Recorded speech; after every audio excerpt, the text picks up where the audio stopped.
Good morning. I am Ted Rall, and yeah, that over there is Manila Chan. I know you kind of forgot what she looked like. I know who you forgot who she was, but she's back. She's back. Hi, Manila. She's Good morning. alive. She lives. Alive. She lives.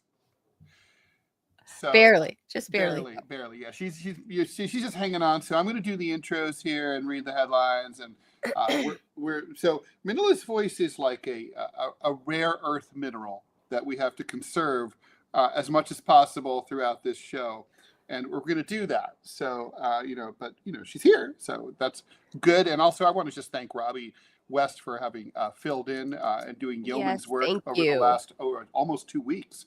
Yes, So that yes. was really great. Anyway, you are tuned into the Ted Manila Information Show, also known as TMI for short, where we bring you, too much information. Everything from news to politics to lifestyle, culture, fad diets, what the kids are up to, what the elderly are up to, what the dead are up to. That's the taboo, the occult. Anything and everything goes, because we believe you can never have too much information.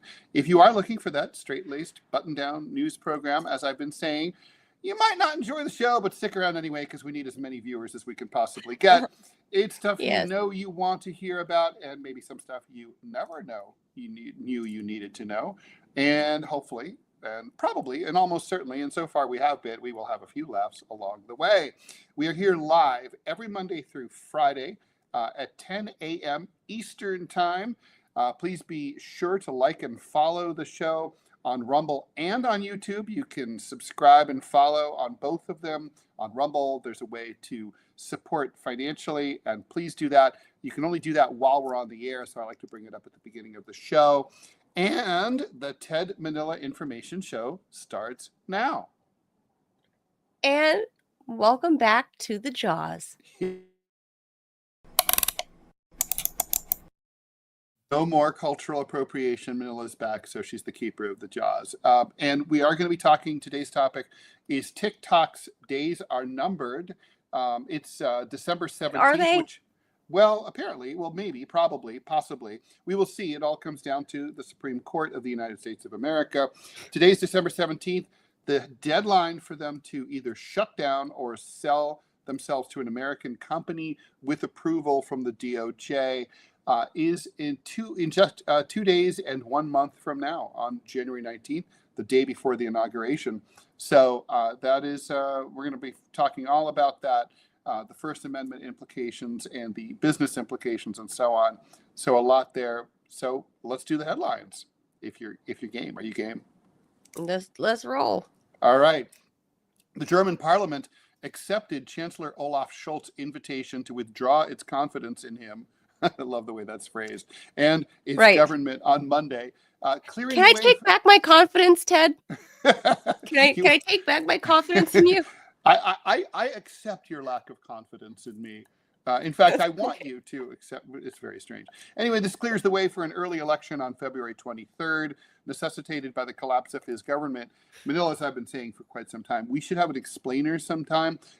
Maybe one of our European friends can come in and talk about parliamentary democracy and how that all works. Because I think for a lot of people, it's confusing who are Americans. We don't have this whole system. It's more direct. It's more direct democracy, I feel like. I prefer it. But also there's different varieties. They don't all work the same way. And we should talk about that too. Anyway, Scholz's Ted, move over to your right. You're off the camera. There you are. There we go. Okay. Scholz's three-party coalition fell apart last month after the pro-free market Free Democrats quit in a row over debt, leaving his Social Democratic Party and the Green Party without a parliamentary majority, just as Germany faces a deepening economic crisis. Under rules designed to prevent the instability that facilitated the rise of Nazism in the 1930s, President Frank-Walter Steinmeier can only dissolve parliament and call an election if the chancellor calls and loses a confidence vote. The debate preceding the vote also opened serious campaigning for the election, with party leaders trading ill-tempered barbs, not ill-tempered barbs. The chancellor and his conservative challenger, Friedrich Merz, who surveys suggest is likely to replace him, charged each other with incompetence and a lack of vision. Scholz. You're incompetent. No, you're incompetent. You're the incompetent one. You're incompetent at calling me incompetent. Scholz, who will lead a caretaker government until a new one bad. can be formed, defended his record as a leader in crisis who had dealt with the economic and security emergency triggered by Russia's full-scale invasion of Ukraine in 2022. Although one could really argue that the economic and security emergency was not triggered by Russia's invasion of Ukraine. By the way, I love it's always like Russia's full-scale invasion of Ukraine. We never say America's full-scale invasion of Afghanistan or Iraq. No. I mean, as opposed to what, 3/4 scale? And it's not really a full scale. They didn't take the whole thing. Anyway, the point is, I would say that the economic crisis was created by the sanctions, the American and Western sanctions, as well as self-imposed harm, as well as blowing up the big natural gas pipeline. They needed to call the suicide hotline, Ted. Not like that's what this was. That's awesome. I mean, come on. Like if your economy is in turmoil, gee, imagine that 3 Christmases later after a pipeline blew up and after some sanctions. I feel like there's some breadcrumbs there that would explain how you got to down this primrose path. And given that this guy used to be the finance minister, it's like, hello, duh. Like, were you really the finance minister under Angela Merkel? But look, the former German Iron Lady, Angela Merkel, remember she did her last her tour around the world to say her farewell tour, like Celine Dion, right? She did a big lap around the world. And she came over here after Biden was inaugurated and dug her heels in and was like, don't you touch my pipeline. That is my pipeline. That is my legacy. And that was how she went out, right? So she thought it was safe. And then in comes her old finance minister and then just ruins everything and kowtows to who? Joe Biden? Like the weakest, most idiotic, senile president the United States has ever seen, and he kowtows to that. And Angela Merkel is just, she's burning in her kitten heels because she doesn't really wear pumps. She's old. Kitten heels and if given a second term, he said he would invest heavily in Germany's creaking infrastructure. It sounds like Germany needs to be bombed again to have an excuse to rebuild their infrastructure. Rather than making the spending cuts, he said, that the Conservatives wanted. Short-sightedness might save money in the short term, but the mortgage on our future is unaffordable, said Scholz, who served 4 years as finance minister under a previous coalition, as you alluded to, with the Conservatives before becoming chancellor in 2021. All right. A senior Russian general has been killed by a bomb hidden in a scooter outside his apartment in Moscow. That's one day after Ukraine's security service leveled criminal charges against him. Well, I guess it'll be hard to charge him this way. A Ukrainian official said that service carried out the attack. Lieutenant General Igor Kirillev, the chief of the military's nuclear, biological, and chemical protection forces, was killed as he left for his office. Kirillov's assistant also died. Kirillov, 54, was under sanctions from several countries, including the UK and Canada, for his actions in Moscow's war in Ukraine. Oh no, not Canada. On Monday, Ukraine's security service, or the SBU, opened a criminal investigation against him, accusing him of directing the use of chemical weapons. An official with the SBU said the agency was behind the attack. The official, who spoke on condition of anonymity because they weren't authorized to release the info, described Kirillov as a war criminal and an entirely legitimate target. The SBU claims that it's recorded over 4,800 occasions when Russia used chemical weapons on the battlefield since its, there's that phrase again, full-scale invasion in February 2022. In May, the U.S. State Department said that it had recorded the use of chloropicrin, a poison gas first deployed during World War I against Ukrainian troops. Russia denies using any chemical weapons in Ukraine and, in fact, has accused Kiev of using toxic agents in combat. Kirillov, who took his current job in 2017, was one of the most high-profile figures to level those accusations. He held numerous briefings to accuse the Ukrainian military of using toxic agents and planning to launch agents with radioactive substances, claims that that Ukraine and its Western allies say is just propaganda. The bomb used in Tuesday's attack, that's local time, of course, was triggered remotely. Images from the scene show shattered windows and scorched brickwork. The SBU provided footage that they said was of the bombing. It shows two guys leaving a building shortly before a blast fills the frame. Russia's top security. Where did it go? Here we go. Russia's top state investigative agency said it's investigating Kirillov's death as a case of terrorism. And officials in Moscow say they're going to punish Ukraine over this. Dmitry Medvedev, deputy head of Russia's Security Council, chaired by President Putin, described the attack as an attempt by Kiev to distract public attention away from its military failures and vowed that its senior military political leadership will face inevitable retribution. Okay, well, these I don't know what happened there. I'm not on the battlefield in Ukraine. I don't know who's using chemical weapons, who's not using chemical weapons.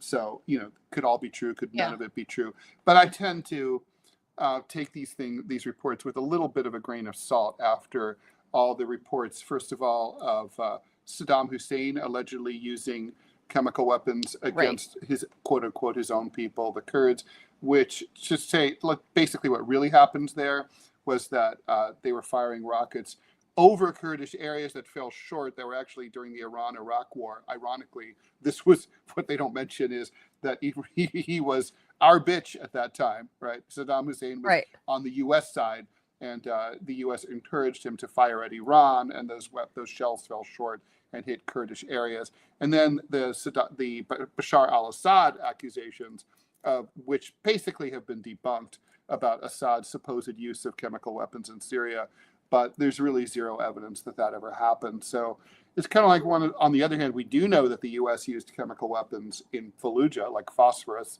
and other places like that. So I don't know. I mean, it's hard to say. But look, Ted, the way I view this is obviously the Ukrainians are on the losing path. They know that, right? That's true. So all they can do at this point is do these immediate targeted assassinations, just like they did with Daria Dugina, right? It was what's his face's daughter, Alexander Dugin, his daughter, right? They did a car bomb on her. I think they intended it for him, or they thought he was going to ride in the car with her or something. But Daria Dugina ended up dying. These are just targeted attacks because they are in their last gasp for fighting breath, I guess. Kind of like how I've been the last 2 weeks. But these guys, I mean, from what I've heard some reports that they actually that Kirillov and his assistant were actually standing on the sidewalk, and that the bomb was placed in one of those those scooter rentals or something. Oh yeah, like Revel or something like that. Yeah, or like Bird or whatever, and that they happened to be standing near one of those, and that's how it was remotely detonated. But it must have been a fairly large bomb to be on a little Razor scooter, because it blew out some windows of the apartment building that they were in front of. But it looks anyway, like at least one rando on the street got blown up too. Oh, that's terrible. Yeah, but that's the thing. It's like this, because it's not exactly targeted the way the Dugina attack was, the Dugin car bomb was. This was supposedly placed on a rentable Razor scooter. That could have been anybody, The Ukrainians have done some pretty not exactly precision targeted bombings, right? There was that one guy, right? Remember the blogger, the podcast guy who was in a cafe in St. Petersburg, and the Ukis basically gave him an award that had a bomb in it, and it blew up the whole cafe, right? It was everybody died. Yeah, this is, I mean, again, this to me is just showing the signs of weakness coming out of the Ukrainian side, because they know the jig is up. The time is. Well, it's not going to make. I mean, it's not going to make it. It's not going to make any difference. I mean, no. But for them, it's embarrassing for the Russians, though. Correct. In terms of their security, it's kind of like, how did these Ukrainians get into Russia? I mean, obviously, it's not like it's not like they stick out. They look exactly the same, and obviously, most of them can speak Russian. But it's still, it's how do they? It's embarrassing. This guy should have been better protected. Absolutely. So I think that's all it is just any little victory the Ukrainians will take at this point, because they know the jig is almost up. Trump is coming to office. Something is about to change. There's going to be a title change, right? Like a sea change coming. So they're just trying to get any stupid little victory, even if it's just for a morale boost for their guys you can't or blame whoever's left of them. I would do the same in their That's what this position. is. I would totally do the same. You know, So this is what federal this is. authorities have delivered their most thorough verdict yet. Spoiler alert, not that thorough, about the drone sightings in Jersey in recent weeks, saying that some are law enforcement, some are commercial flights, some are hobbyists, and many are actually airplanes. I love that. Helicopters, or even stars mistaken for drones. I almost feel like we have to get our old friend Jamal Thomas on here to talk, because he's a big UFO buff. This is the same crap that they used to say about UFOs. It's like, well, they're experimental military planes, and also they're weather balloons, and they're meteorological phenomena. And so, I do think, I know people in New Jersey. It's shooting stars. It's Amelia Earhart.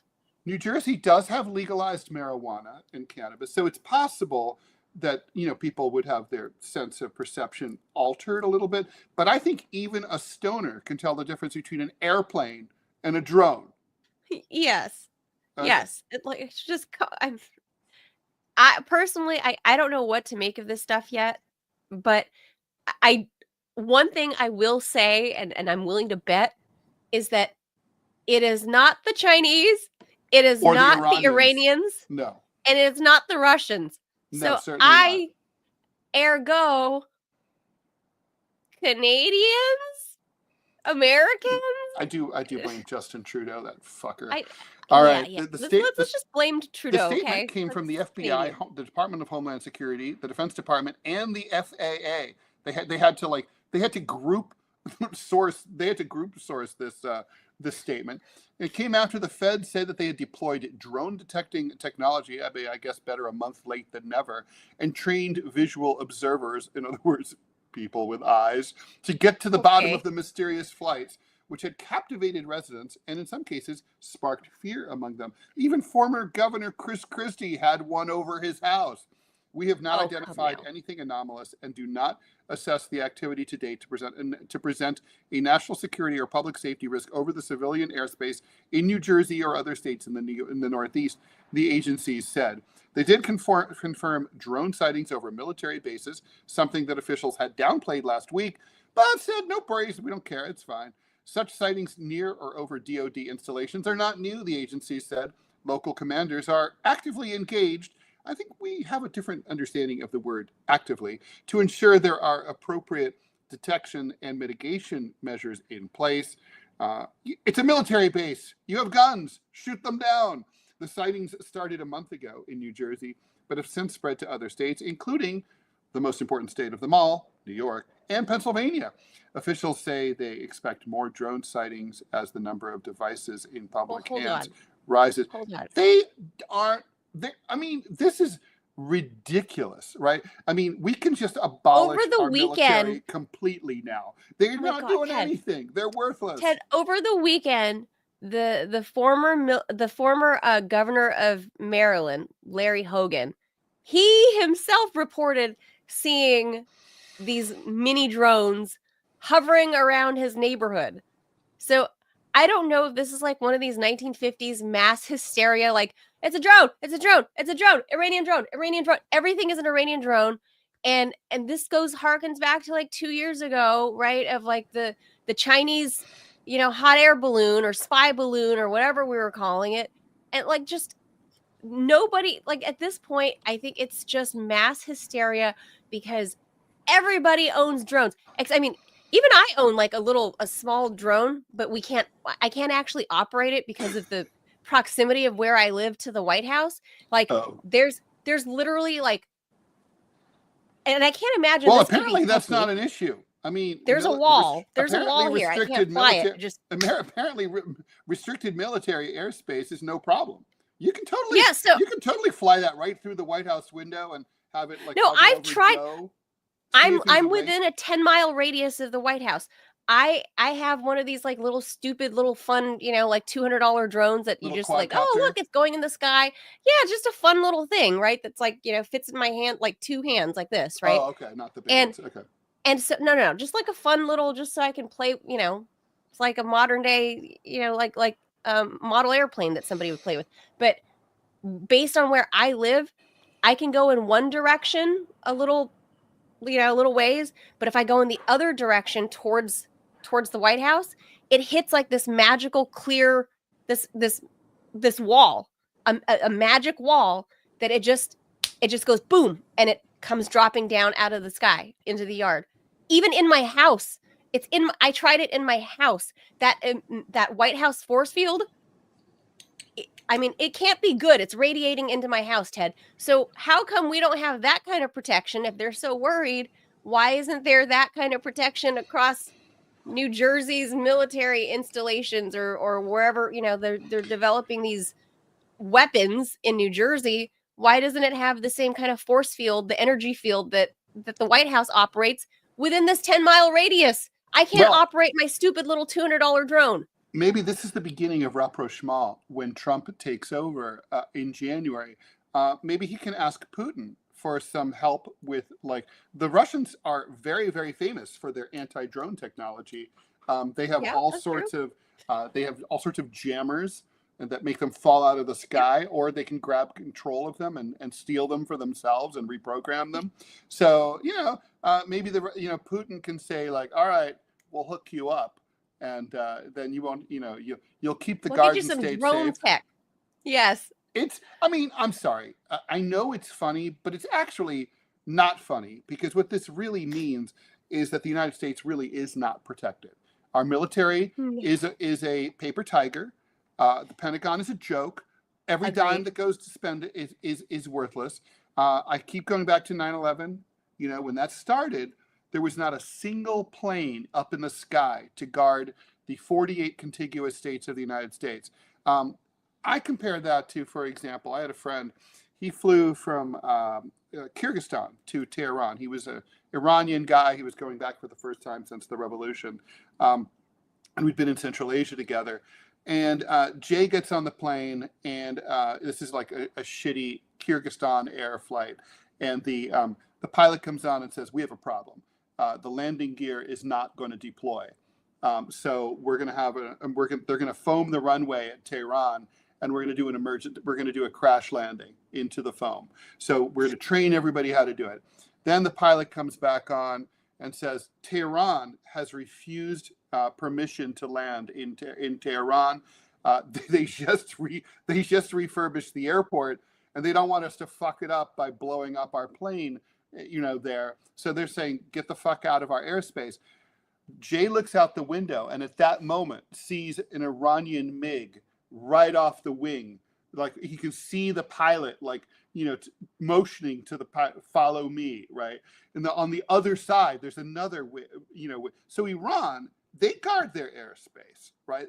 So they escorted the distressed plane, back out of Iranian airspace into Central Asia.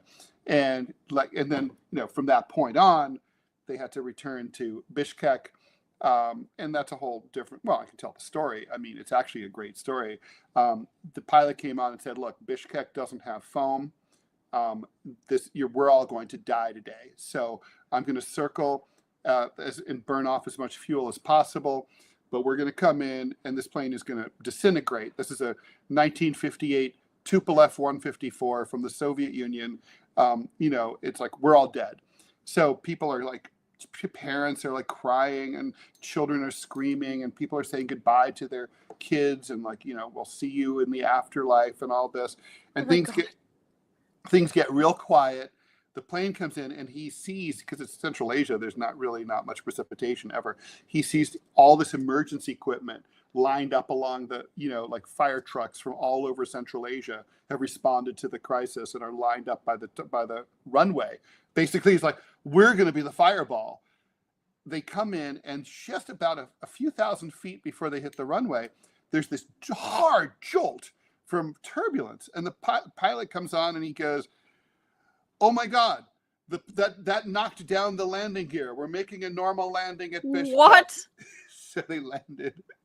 And I was like, so what did you do there? He goes, what do you mean, what did I do? He says, they just WD-40'd the landing gear, and we flew back to Tehran. I'm like, what would you have done? I'm like, me? I'm like, I'd take Get a different plane? I'd take the bus. Fuck this. And it would be like, and he's like, it would take 4 days. I'm like, the best 4 days of my life. I would be happy to be on that bus. Holy cow. But anyway, that's what happened. All right. Ever since Queen Elizabeth II passed, Prince Andrew has become King Charles III's problem.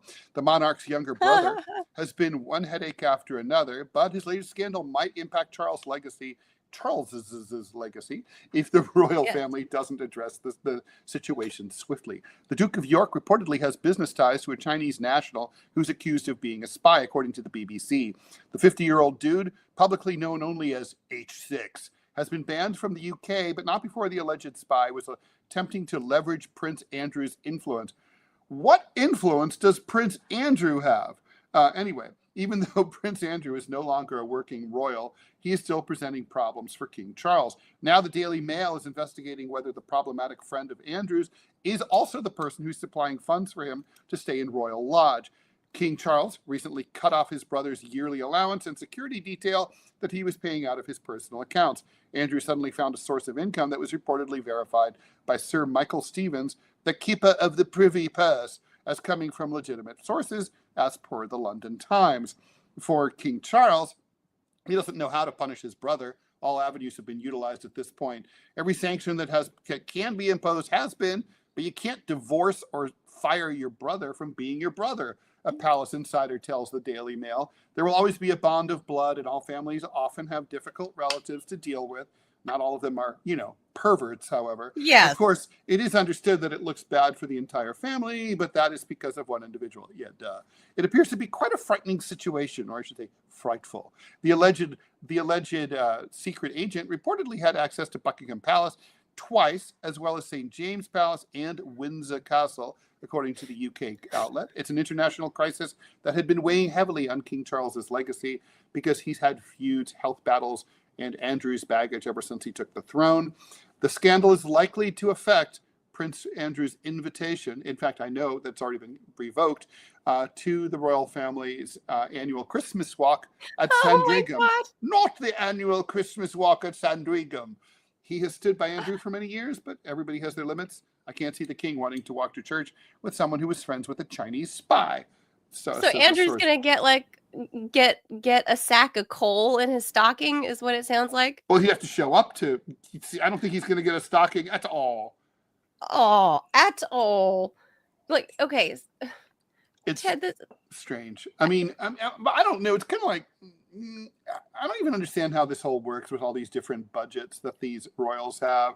It's like, hey, I have my personal budget, and I have my budget as the Duke of York. I have my budget as I don't know. It's an allowance, right? As the Prince of Wales. It's an allowance, right? That's what this is. Yeah. It's royal allowance, but like paid for by UK taxes, I suppose, right? Yeah, right. Totally. That's what this is. Okay, so just so because I'm not into like the royal stuff or whatever, but this. So yes, the Queen, if you remember, she was still alive during his Epstein saga and Virginia Giuffre and all of that. Mm-hmm. And so what she did was she kind of politely banished her youngest, her boy, her troublesome boy, off to some farm somewhere in, probably like the Scottish Highlands or something, where no one had to see him, right? Mm-hmm. So now mom's dead, and Andrew's like reemerged now that his big brother is king, and he's like, bro, I need more allowance money. And it sounds like what happened was that King Charles decided, no, we're not giving you more allowance, little brother. So little brother became buddies with this wealthy Chinese businessman who is alleged to be a spy. But here's the problem, Ted, is like everywhere in the Western world, if you're friends with a Chinese anybody, if they have any sort of money or any sort of influence or whatever, the allegation is suddenly always they're a spy. They're a Chinese spy. I mean, maybe this guy is. I don't know. We're just learning his name. I mean, Tangbo or something like that. His name has just been released like in the last 24 hours, and this could be the same or it could be very different than when Congressman Eric Swalwell was stooping the Chinese spy that really was a Chinese spy. So, I mean, but he has there's a reason that the lady spy was hooking up with Eric Swalwell in California is because he has direct influence in government, right? True. What Andrew is a figurehead. He has no power whatsoever. The whole family is embarrassed of him. Why would this supposed spy want to get in good with him and just like be his new sugar bro, like Hunter Biden had, right? Like, why be his sugar bro? Question. What do you get? Yeah, no, I don't know what influence can be leveraged from Prince Andrew as, I don't know. Manila, we have some breaking news. We should probably preempt our last headline, which is not that important. Rex Heuermann, the architectural consultant accused in the Gilgo Beach serial killings, that guy has been charged with a 7th murder as of a few minutes ago. Prosecutors now say that he also killed Valerie Mack, who was an escort more than 2 decades ago. Her partial remains were found in 2011. Heuermann has already been accused of murdering 5 women who were found on the beach in Long Island, and another woman who was found back in my old stomping grounds in Southampton, New York. He has pled not guilty. Investigators in Suffolk County, that's eastern Long Island, New York, have been working intently to connect him to the 5 other people whose remains were found near Gilgo Beach, including Ms. Mack, Karen Verjada, and 3 unidentified victims. Prosecutors now say that a hair found on Ms. Mack matched the genetic profile of Heuermann's daughter, Victoria, who would have been a little girl at the time. Tricia Hazen, a half-sister of Ms. Mack, said in an interview that she was heartened to hear about the charges. He'll get his punishment either here or in the next world, she said. He has to answer to God, and hopefully he'll answer here on earth, too. Appearing in court, Heuermann, 61 years old, I'm so proud, my generation, pled not guilty to the latest murder charge. He's in jail awaiting trial. The case is currently scheduled for next year. In addition to the DNA matches, phone records, and internet activity also allegedly tie Heuermann to the killings. They also say he created a planning document on a computer to methodically blueprint the selection, torture, killing, and disposal of victims. I've read that document, and it is chilling, as you can imagine. Wait, so what does the little girl have to do with it? That's his daughter's hair? No, it's not. I don't think there's any suggestion that the daughter was present, but hairs get all over the place, right? Like in your home, your dogs, your cats. It would be kind of like if I killed someone and one of Clovis's hairs are all over the place, and if I had, let's say, a gunny sack that I buried the victim's body in, and they found one of Clovis's hairs on it, that doesn't mean Clovis was there or that he was responsible, although the hair just more likely than not he would be responsible. But he Clovis could plan that. Yeah, no, Clovis is evil, but the point is that he would that could tie that to me. It'd be like, oh, that's this. So obviously, members of your family, their hairs are all over the place, right? So what a creepy story, though. Like that, there's a lot more to come. I mean, what people don't understand about the Gilgo Beach murders is bodies kept washing up there, and we now know it's like a plot out of Dexter. There were at least 2 serial killers operating simultaneously using different MOs, dumping bodies unbeknownst to each other in the same spot for years. That's weird. And so the FBI is complete. But this is really cool and weird. It's not cool, but it's fascinating. This wasn't, the whole thing really wasn't very investigated very carefully, because the former police chief of Suffolk County was completely corrupt while all of this was going on. So the FBI kept reaching out and saying, we can help you. We can offer you the access to our lab in Quantico to help analyze this whole case. because he didn't want the FBI in his office where they might catch him grifting and stealing. He's like, no, we got this. And they never really worked on the murders. So after he was finally caught stealing and arrested, then and a new police chief came in who was a lady. She was like, "Oh, we're all over it, and now we're getting we're working this case." Yeah. Well, we got to do this one. All Can right. we read through this CNN real fast? I hate CNN, and they deserve it. They need to go down. CNN has confirmed that it was misled by a guy who was freed from a Syrian prison last week while the network was airing this alleged freedom.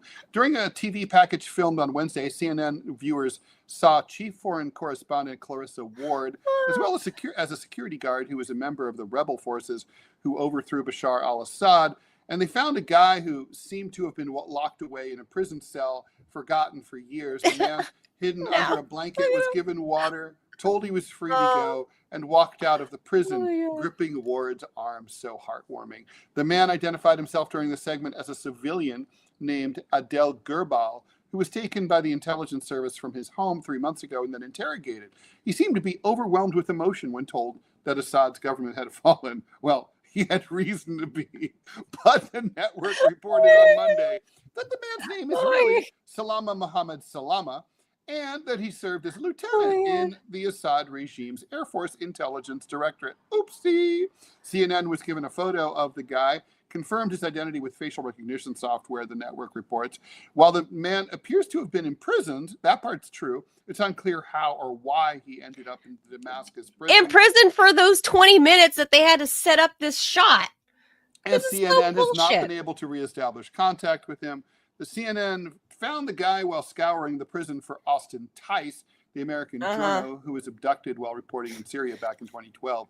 The segment had circulated on social media and was seen as a window into the Syrian people's newfound grasp of freedom after autocratic rule. But some people question the authenticity of the encounter, noting the guy's appearance and his muted reaction upon seeing the sun for the first time in months. CNN maintained confidence in Ward's reporting, but acknowledged in a statement that it's investigating whether the man misled the network about his identity. Gee, you think? Oh my God. A Syrian fact-checking organization first suggested on Sunday that the man was really Salama, and the CNN said that no one else was aware that the network's journalists would be visiting the prison on that day. Spokesperson also said it was the guard's decision to free the man, not one made by the network's crew. Yeah. In the package, representatives from the humanitarian group Syrian Arab Red Crescent are assisting the seemingly shaken man outside the prison.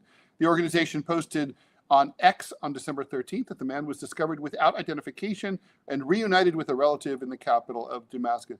Reunited, and it feels so good. The Post has tried to contact the organization to learn more about the man's discovery. In the wake of these questions, some journalists offered their support for Ward. Ward is an accomplished foreign correspondent and often the face of CNN's coverage in conflicts around the world. I have a story about this. When I was in Afghanistan in 2001, so full of shit. There were a lot of people who presented themselves as they were actually former Taliban. They'd been freed from prison, and they tried to repackage themselves as Northern Alliance as the Northern Alliance took over in the wake of the U.S. invasion. So they trimmed their beards.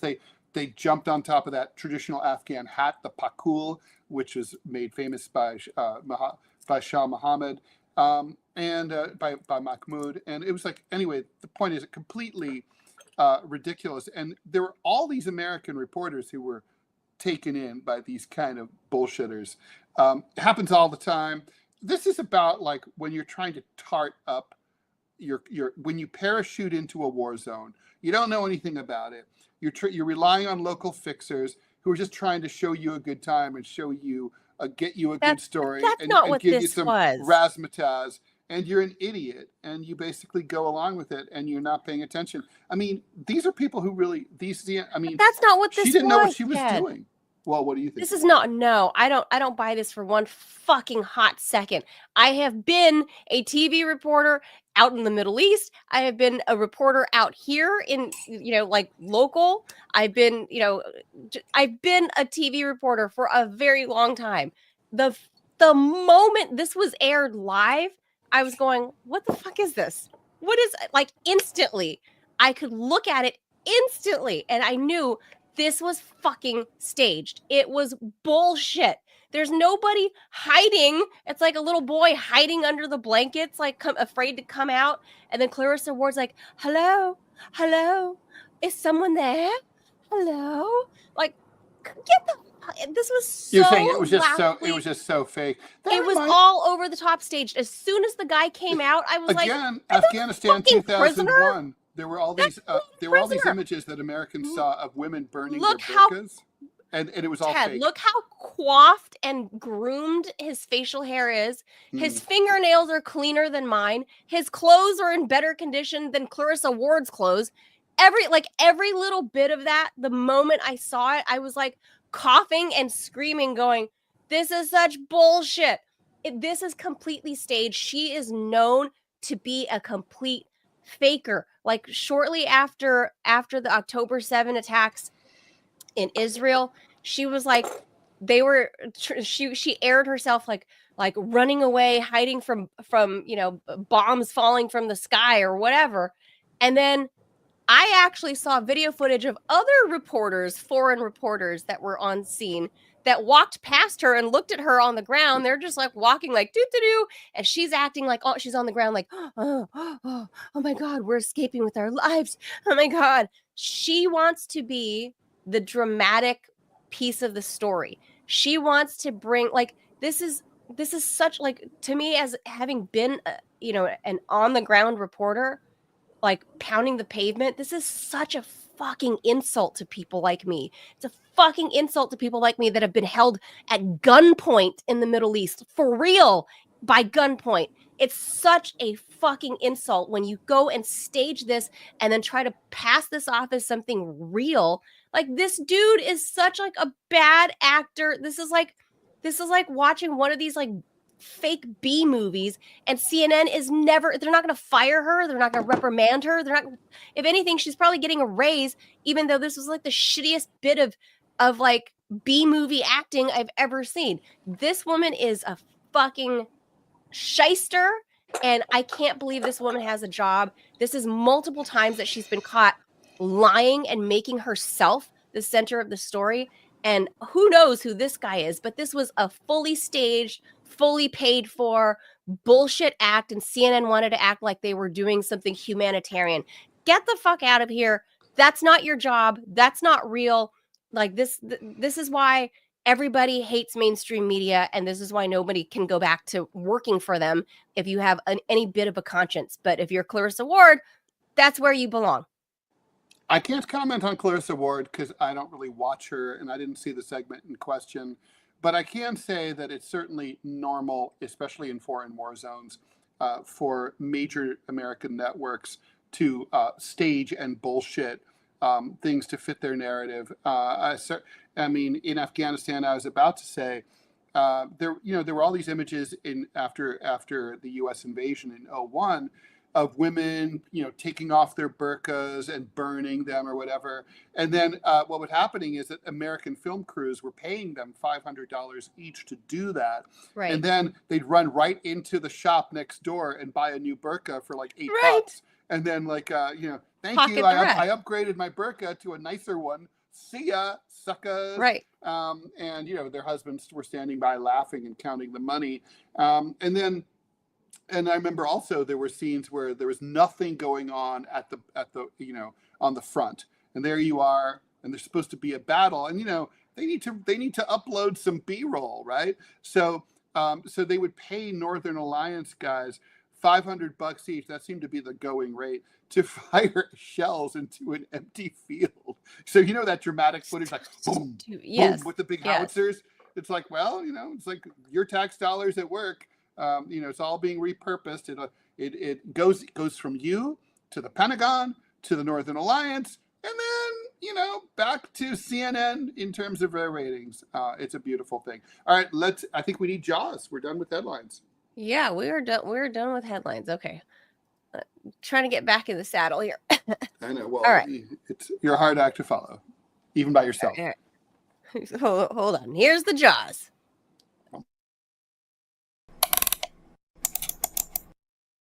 Okay, earlier this year, President Biden signed a rare law that passed Congress with overwhelming bipartisan approval. By January 19th, TikTok must be sold to an American company or with permission, or shut down its American operations. Democrats and Republicans alike were concerned that the Chinese-owned company might be pressured by the Chinese government to turn over Americans' private user data. However, there's no evidence that this has ever occurred. Now, ByteDance, the parent of TikTok, is asking the U.S. Supreme Court for a reprieve. What's more important, Manila Chan? The First Amendment or a highly theoretical threat to national security? Well, gee, Ted. I mean, that's a softball. I mean, okay. So here's where I feel like there's this weird reversal that's happening. Is that we saw during the whole Twitter files thing with Matt Taibbi and all of those guys, like, what, 2 years ago at this point, that it proved to people that the U.S. government, or at least the Biden government, wanted to be in full control of our social media the way the Chinese have control of their, internet and their social media. But we still wanted to live under the guise of First Amendment, freedom of speech, blah, blah, blah, blah, whatever. So they did that, behind closed doors, right? With Twitter, old Twitter. And now, because TikTok, they can't control TikTok like they could with Twitter back then, and now they can't control Twitter either, and they've kind of given up on that.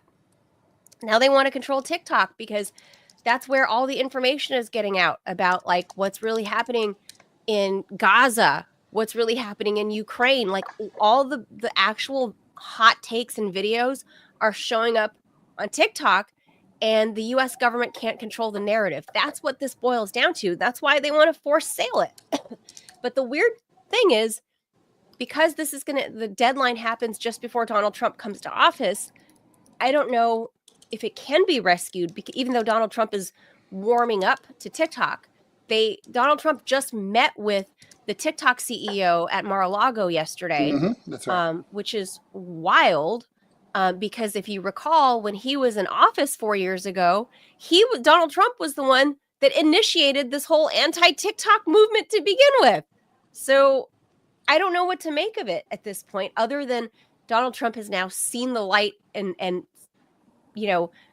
has seen the benefits of what free speech can actually do for himself, for his campaign, and for this supposed republic that we still have, if we still have it, right? But is it going to be too late? Because it's literally going to be a day late and a buck short because of SCOTUS. Well, it will be, and that is often what happens in situations like this. I guess the question really is, like, what's really going on here? I mean, obviously, look, nativism is part of what's going on. No question about that.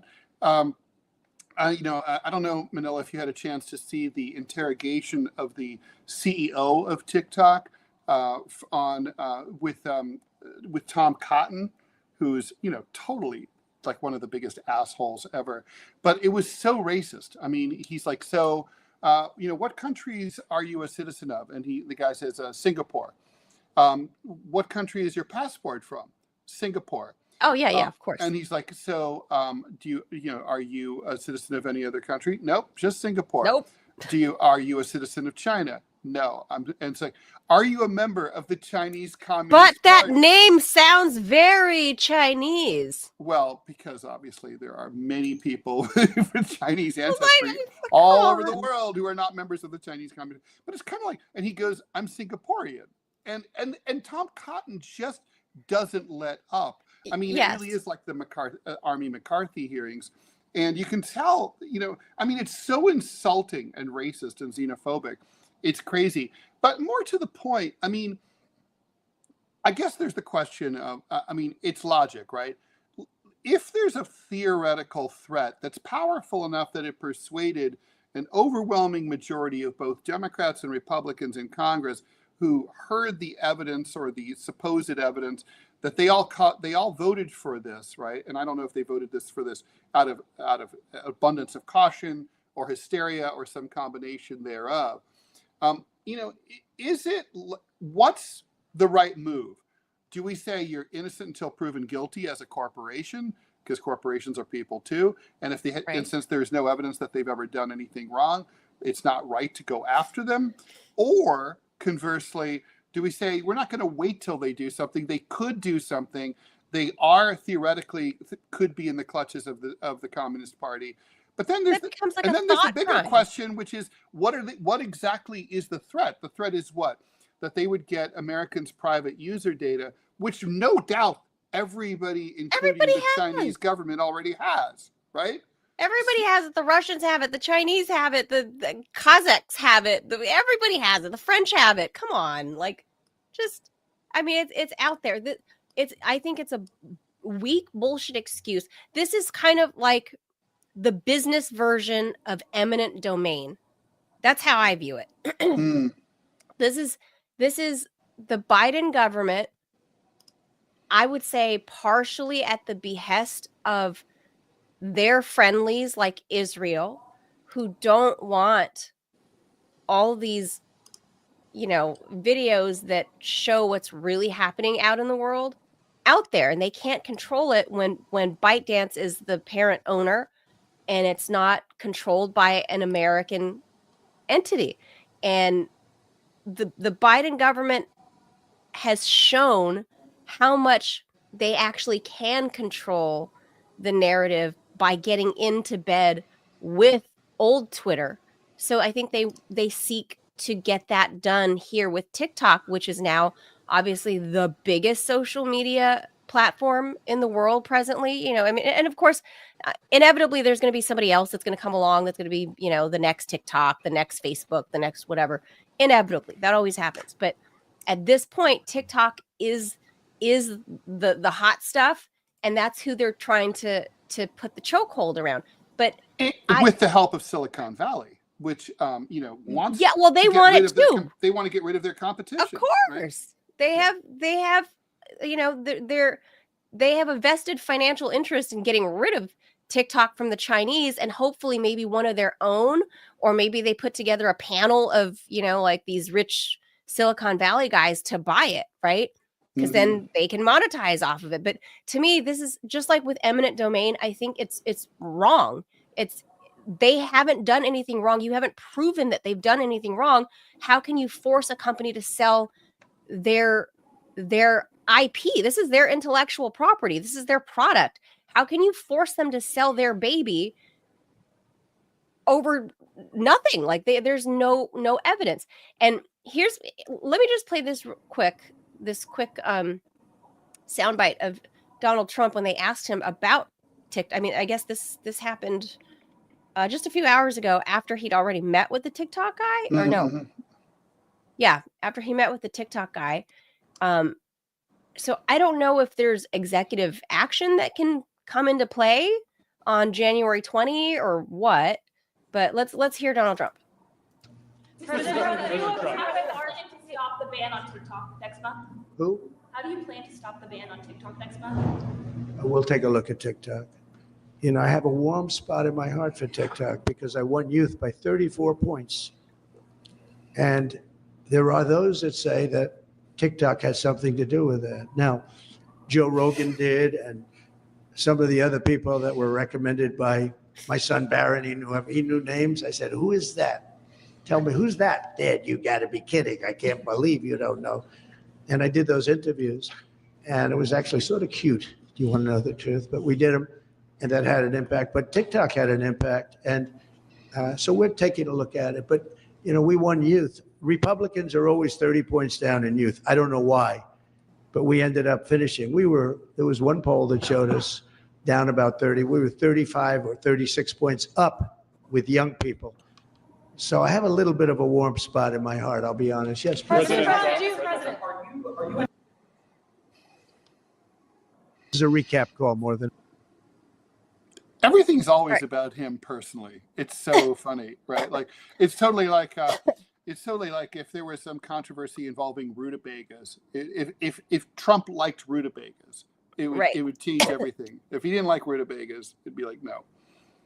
Right. So, but see the change here in his tone with TikTok from 4.5 years ago. He was the one that was saying like we're gonna force Apple and the Google Play Store or whatever to get rid of TikTok from like you can't Which, even by the way, download they've it. now been the DOJ has just ordered both of those institutions that you just mentioned to delist TikTok Right. in the coming weeks.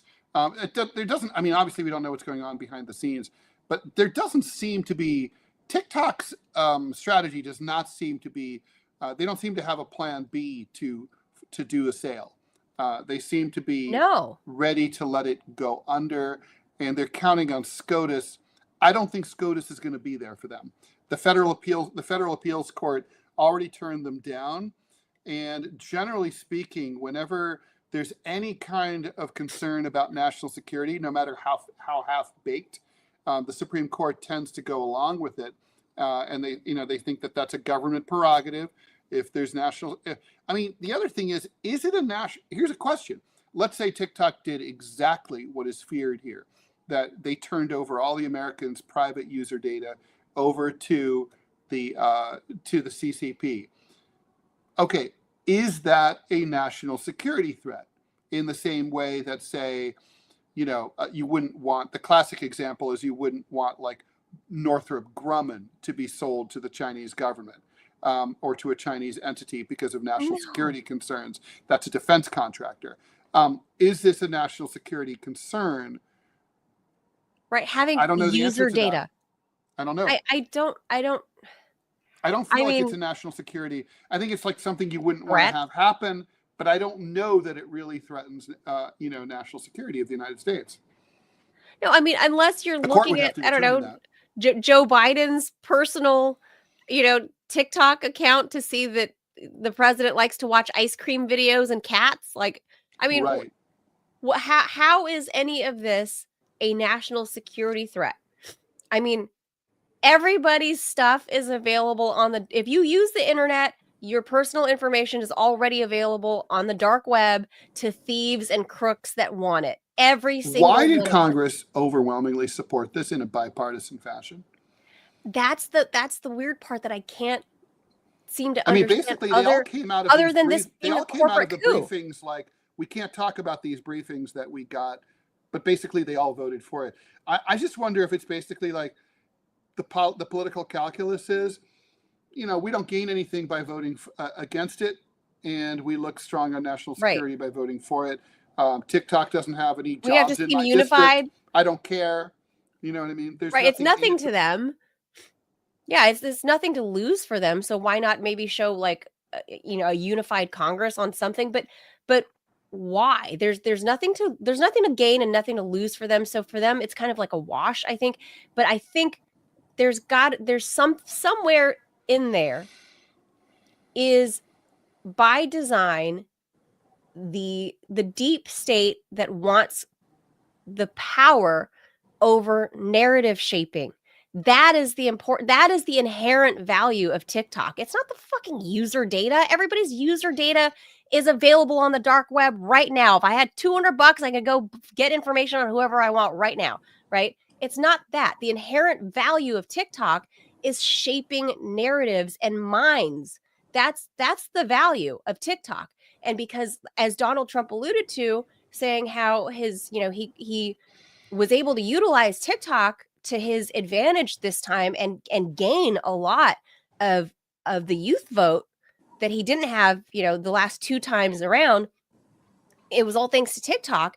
He's absolutely right. So he knows that this is powerful in that sense.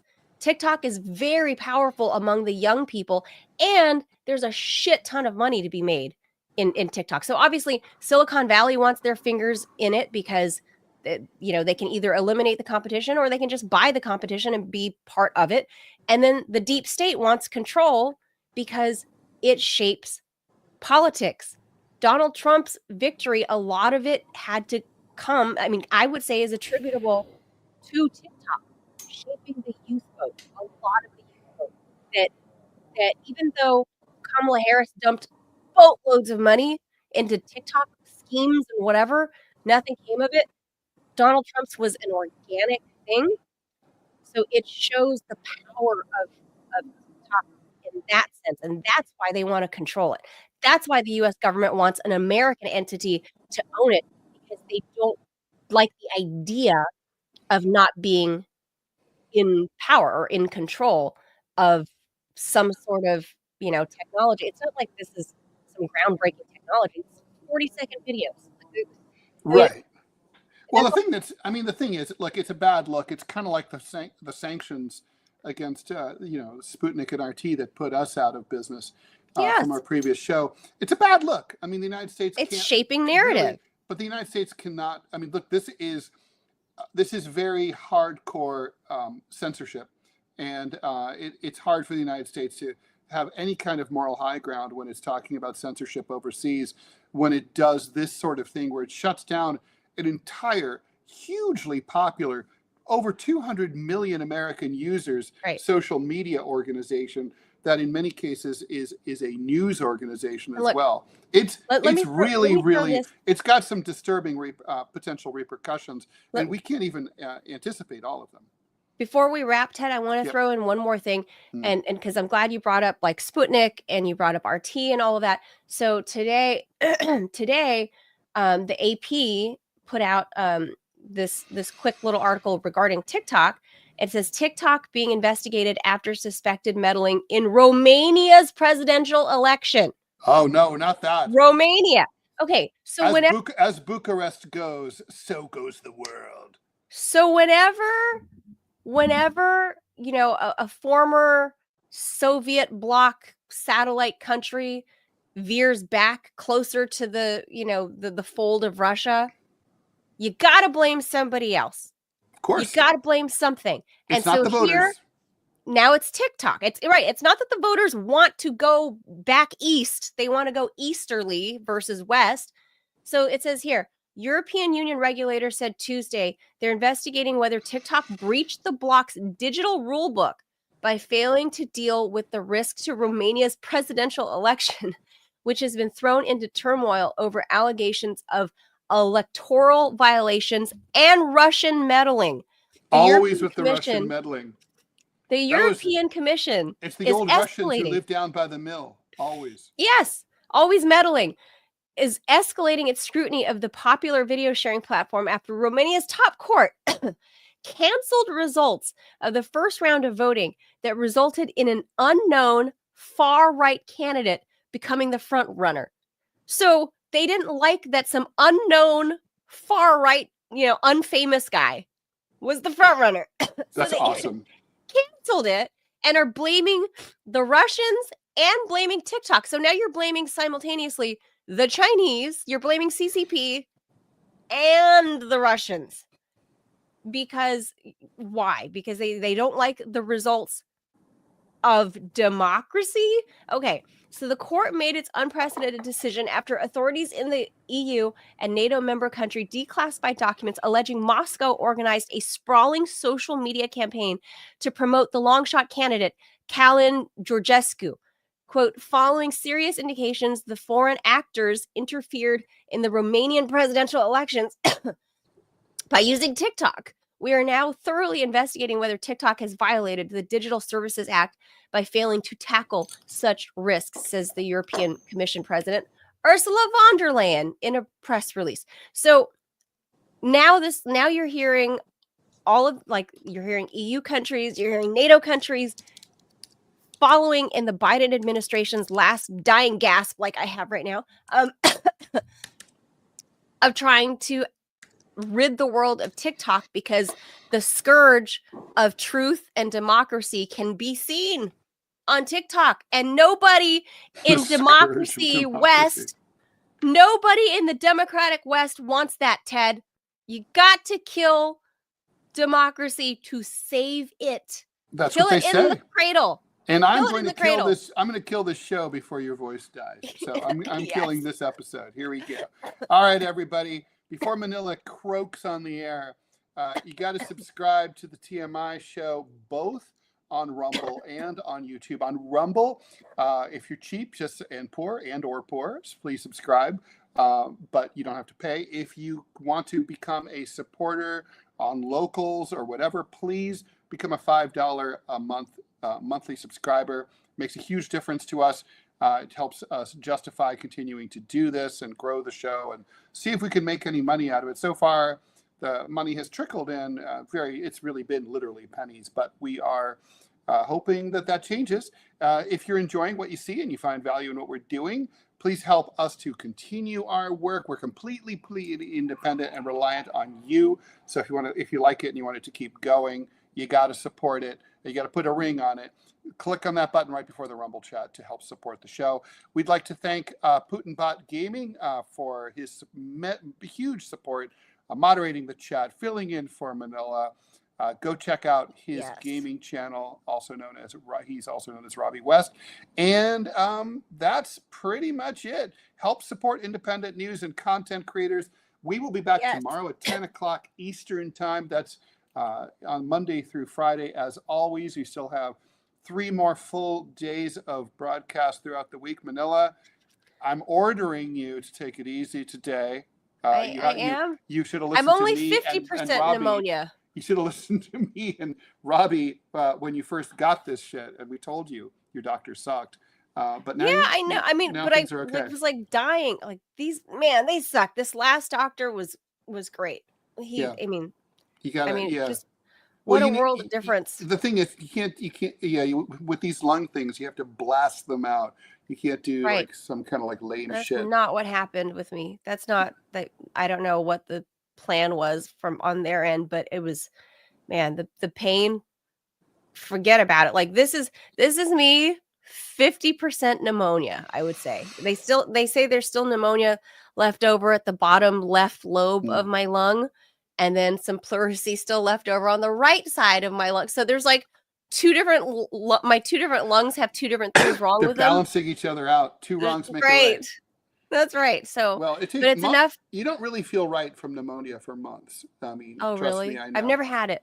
Although I will say, you do want to, when you are ready, which you're not, start forcing the issue, go for walks, then like work up to a run. You're not there yet. My God. But like, I'm not there yet. You'll blast out. You're like, don't go walking in the cold though. That's bad. Really? I got to tell you guys, like, I've been like the picture of health, like well into my 40s, right? Like I'm like this California crunchy. I'm like a fucking walking yoga poster. Like literally, right? Welcome like I'm to getting fucking old, Manila. That's what happens. And then some shit happened. And then this year, all of a sudden, it was like the gateway to hell, from the breast cancer to the meningitis. Just everything went wrong this year. And it's like, wow, like, can we be done with 2024? 2024 has been trying to kill me. That's my assertion. And I believe Joe Biden was the harbinger of ill health for me, because I'm not kidding you. Everything that could be wrong started happening. Inauguration day was the day I found out that I had lupus. That was the day. Literally that day. He was inaugurated, and then 2 hours later I had a virtual visit, and they were like, "Oh, you have lupus." And I've heard some pretty serious MAGA conspiracy theories, but that's the most extreme I've ever heard. Mine is the Joe Biden administration is the harbinger of death for me, and I can't wait for them to leave, because he's wrought nothing but every horrible thing. Like, how many times am I going to get laid off my job under Joe Biden? How many times am I going to be sick with some unwieldy, crazy disease that I've never, ever encountered before in my life? And now I'm on meds. Like, I've never been on meds before in my life. Like, maybe like for like a tooth infection, I might get like a clindamycin or something. But like, this is enough. I can't wait. Joe Biden needs to leave. I swear this is old world crazy, like Asian shit I'm saying. But I swear, I think Joe Biden is the harbinger of ill health for me. And once he leaves the office, I swear I can see the sun will come out from behind the cloud. A clean bill of health once Joe Biden's out of office. I swear it. I swear it. This is from crazy Asian lady talking. Somewhat crazy lips to God's ears. All right. Thank Bye, you guys. everyone. We'll be Thank back you. tomorrow. Hasta mañana. Ciao.